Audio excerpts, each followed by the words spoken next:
Mount olives, ఒలీవల కొండ శోధించబడ్డానికి, ఆత్మ సంబంధమైన యుద్ధానికి సాదృశ్యం. ఈ ఒలీవల కొండ మీదే ఆయన బహుభయంకరంగా శోధించబడ్డాడు. ఈ ఒలీవల కొండ మీదే ఆ ప్రార్థన చేస్తున్నప్పుడే ఆయన ఏం చేశాడు చెప్పండి?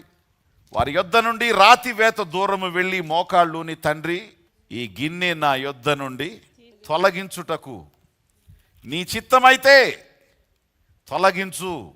ఏ పని చేయటానికి, ఏ గిన్నెను త్రాగడానికి, ఏ గిన్నెలో ఉన్నది త్రాగడానికి, ఏ కష్టాన్ని, ఆ గిన్నెలో ఉన్నటువంటి క్రోధ పాత్రను, శిక్షను, మరణాన్ని, పాపాన్ని, శాపాన్ని త్రాగడానికి వచ్చినవాడు హీ వాజ్ టెంప్టెడ్. ఆయన శరీరం శోధించబడి దాన్ని భరించలేనేమో అనేటువంటి వేదనలో, బాధలో ఆ శరీరం వణుకుతూ, భయపడుతూ, కంగారు పడుతూ ఆ శరీరం శోధించబడిన దానికి ప్రూఫే ఆ యొక్క ఒలీవల తోట. జాగ్రత్తగా ఆలకించండి. ఆయన శోధించబడ్డాడు, కానీ శోధనలో ఓడిపోలేదు. చెప్పండి, ఏం చేశాడు ఆయన? శోధించబడ్డాడు, కానీ శోధనలో ఆయన ఓడిపోలేదు. నీ చిత్తమైతే ఈ గిన్నె తొలగించు అన్నాడు, కానీ దీన్ని తీసేయి అని మాత్రం చెప్పలేదు. ఎస్, ప్రేయింగ్ పీపుల్, ప్రార్థనా పరులు, ప్రత్యేకంగా ప్రభువు సన్నిధిలో ప్రార్థించేవాళ్ళు, ప్రత్యేక స్థలాలలో ప్రార్థించేవాళ్ళు ఖచ్చితంగా శోధించబడతారు. శ్రమల చేత, కష్టాల చేత, మాటల చేత, నిందల చేత, అవమానాల చేత, కొన్ని టార్గెట్స్ చేత, కొన్ని ఛాలెంజెస్ చేత వాళ్ళు ఖచ్చితంగా ట్రయల్ చేయబడతారు. కానీ నువ్వు ఓడిపోవు. పరీక్షించబడతావు, కానీ ఓడిపోవు. పరీక్షించబడతావు, కానీ నష్టపోవు. పరీక్షించబడతావు, కానీ విజయాన్ని మాత్రం పొందుతావు. దేవునికి స్తోత్రం. ఈ ఒలీవల కొండ ఏమి సూచిస్తుందంటే, ఇట్స్ ఎ స్పిరిచువల్ వార్ఫేర్. ఆయన ఒక పక్కన ఆయన శరీరానికి, రెండవ పక్కన ఆయన ఆత్మకి, ఒక పక్కన సాతానుకి, రెండవ పక్కన యేసుక్రీస్తుకి మధ్యలో జరుగుతున్నటువంటి పోరాటం. ఆ పోరాటంలో శరీరం వణికిపోతుంది, రక్తం కారిపోతుంది, ఆయన స్వేద రంధ్రాల్లోంచి రక్తం కారిపోతుంది. అంతగా అంటే బ్లడ్ ప్రెషర్ ఎక్కువైపోయింది ఆయనకి. ఆతురముగా ఆయన ప్రార్థన చేస్తున్నాడు. Praise the lord. Spiritual warfare. Spiritual warfare లేకుండా స్పిరిట్ని నువ్వు గెలవలేవు. మళ్ళీ చెప్తున్నా, స్పిరిచువల్ వార్ఫేర్ అంటే ఆత్మ సంబంధమైన పోరాటం చేయకుండా ఆత్మ సంబంధి అయిన సాతాన్ని నువ్వు గెలవలేవు. వాడిని గెలవాలి అని అంటే స్పిరిచువల్ వార్ఫేర్లోకి గెలవాలి అంటే ఆత్మ సంబంధమైన యుద్ధంలోకి నువ్వు దిగాలి. వాడితో నువ్వు యుద్ధం చేయాలి. నువ్వు అట చేస్తేనే ఈ ఆత్మ సంబంధమైనవి. ఇది రెండు రకాలు గుర్తుపెట్టుకోండి.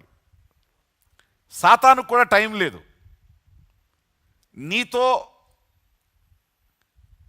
పందెం పెట్టుకుంటాడు, డేటు నిర్ణయిస్తాడు, పోట్లాటకి దిగుతాడు, కష్టపడి నీతో పోరాడి పోరాడి పోరాడి పోట్లాడతాడు. వల్ల కాదు అనుకున్నాడు అనుకో, వదిలేసి వెళ్ళిపోతాడు. టైం వేస్ట్ చేయడు, వదిలేసి వెళ్ళిపోతాడు. ఓకే బాయ్, ఇక నీ దగ్గరికి నేను రాను, అర్థమైపోయింది. ఇక నీ ప్రార్థన అర్థమైపోయింది, నీ శక్తి నాకు అర్థమైపోయింది, ఇక నేను నీ జోలికి రాను, బాయ్ అంటాడు, వెళ్ళిపోతాడు. ఇక ఆ ఆత్మీయతలో నువ్వు వీరుడివే. మళ్ళీ చెప్తున్నా, వాడు వదిలి నిన్ను వెళ్ళిపోయేంత వరకు నీ పోరాటం ఏం చేయాలి? పోరాడాలి. ఇక నా వల్ల కాదు, నేను నిలవలేను, నేను నిన్ను శోధించలేను, నీకు అపనమ్మి కలుగజేయలేను, నేను భయపెట్టలేను, నేను బాధ పెట్టలేను, చర్చికి వెళ్ళకుండా ఆపలేను, దేవుని పని చేయకుండా నిలపలేను అనే పరిస్థితి కంక్లూజన్ కూడా వచ్చాడంటే, no no no, I don't want to waste time here, పక్కన పేతురు గారు రెడీగా ఉన్నాడు అని చెప్పి ఇక్కడ వదిలేసి పేతురు గారి దగ్గరికి వెళ్ళిపోతాడు. ఇక్కడ నేను వదలతమే ఎవరు వస్తారు? అది సంగతి. ఇక్కడ వాడు నేను వదలటమే, వాళ్ళు రెడీగా ఉంటారు. ఒకళ్ళు పూలు దండించుకుని, ఇంకొకళ్ళేమో ఇంకొకళ్ళేమో కప్పు పట్టుకుని, ఇంకొకళ్ళేమో రింగ్ పట్టుకుని, ఇంకొకళ్ళేమో ఇది పట్టుకుని, ఇంకో పెర్ఫ్యూమ్ పట్టుకుని, ఈ పట్టుకుని అందరూ వాళ్ళు రెడీగా ఉంటారు. షాళ్ళు పట్టుకుని గబగబా వాడు వెళ్ళిపోవటమే. వీళ్ళు వచ్చి షాలు కప్పి, నెత్తి మీద టోపీ పెట్టి, ఈ చేతిలో ఇంకేమన్నా పెట్టి, చేతులు అన్నీ పెట్టి, కమాన్ ఇప్పుడు మేము నీకు ఏం చేస్తున్నాం, వీఆర్ సర్వెంట్స్ టు యూ, దేవదూతలు మేము నీకు సేవ చేయడానికి రెడీగా ఉన్నాం, కమాన్ గో హెడ్ అని అంటే, ఈడు నిన్నటిదాకా ఒక రకం ఇప్పుడు ఒక రకం, ఏంట్రా అని జనాలకు అర్థం కాదు. కారణం ఏంటంటే గెలిచినాడు. కారణం ఏంటి? కాబట్టి పోరాడకుండా అమ్మో పోరాటం అమ్మ వాళ్ళ కాదులండి మీరు వెళ్ళిపోండి అని అన్నావు అనుకో, ఆడి నిన్ను దేవదూతలు రారు, ఈడు వదలడు. నువ్వు పోట్లాడేదాకా కూర్చొని ఉంటాడు గుమ్మం దగ్గర. నువ్వు నీ సంగతి ఏంటో తేల్చేస్తాను రారా అని చెప్పి దిగేవనుకో, అప్పుడు ఆడు కూడా డిసైడ్ అయిపోతాడు. ఆడు ఓడిపోయాడు అనుకో, ఎప్పుడు ఓడిపోతాడు కదా, లేదా నిన్ను ఓడగొట్టేస్తాడు. ఆడి దేవుని శక్తి నీలో ఉందనుకో, వాడు ఓడిపోతాడు, ఆడు వెళ్ళిపోతాడు, దేవదూతలు వస్తారు. లేకపోతే దెయ్యాలే ఉంటాయి. చెప్పండి, పోట్లాడదామా కూర్చుందామా? పోట్లాడదామా? మరి పోట్లాడే వాళ్ళ దగ్గరికే వస్తాయి. ఏ రకంగా వచ్చినా, ఏ విధంగా వచ్చినా, యేసు రక్తమే మన ఆయుధం, యేసు నామమే మన ఆయుధం, యేసు రక్తమునకే జయం. నీకు దురాత్మ ఏ విధంగా నేను బాధ పెడుతున్నా, యేసు రక్తమునకు ఈ పరిస్థితి పైన జయం, యేసు రక్తమునకు ఈ శోధన పైన జయం, యేసు రక్తమునకు ఈ యొక్క రోగం పైన జయం, యేసు రక్తమునకు ఈ పరిస్థితి పైన జయం. యేసు రక్తానికి ఉన్న జయాన్ని ఆ పరిస్థితికి ఆపాదించండి. బలహీనుడు అయిపోతుంది యేసు రక్తమును బట్టి.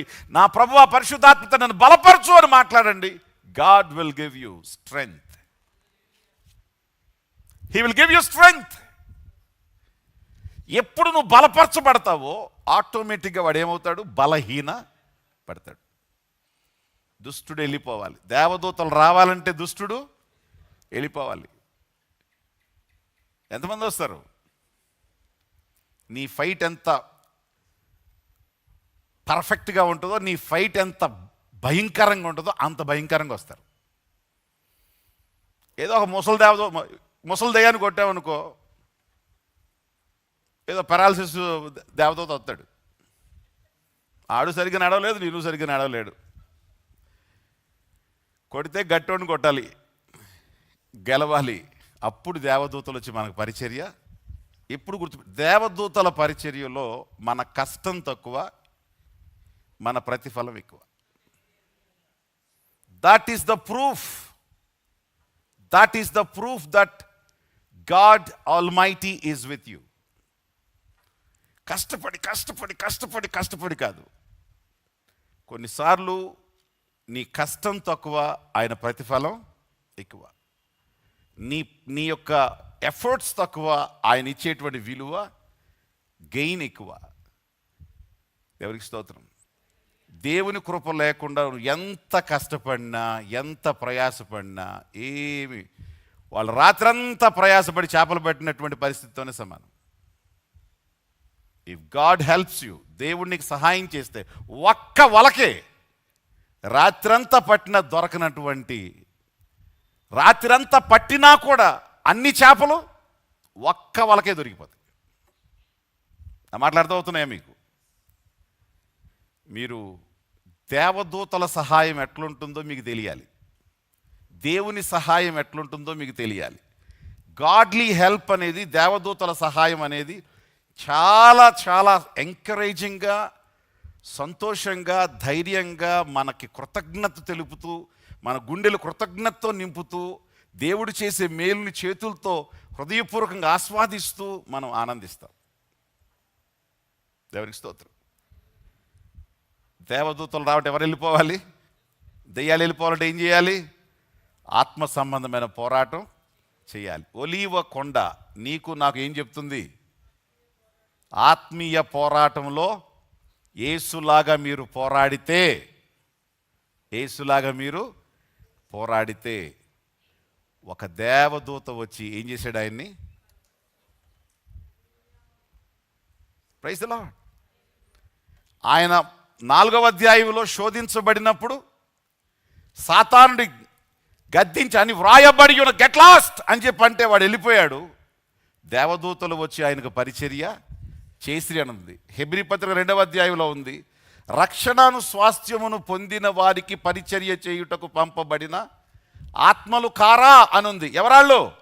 దేవదూతలు. రక్షణ పొందిన మన కోసం పరిచర్య పంపబడిన ఆత్మలవి. యేసుక్రీస్తు వారి దగ్గర కూడా ఆయన భయపడుతున్నప్పుడు, ఆత్రపడుతున్నప్పుడు, ఆయన ప్రార్థన చేస్తున్నప్పుడు ఒక దేవదూత వచ్చి ఆయన ఏం చేశారు? Praise lord. చెప్పండి, మీ దగ్గర దెయ్యాలు ఉన్నాయా, దేవదూతలు ఉన్నాయా? చూసి జాగ్రత్త చెప్పండి. దేవదూతల పరిచర్యను మీరు చూడాలి, దేవదూతల సహాయాన్ని మీరు అనుభవించాలి. ఇది దేవదూత చేసిన మేలే అని సాక్ష్యం చెప్పాలి. ఆమేన్.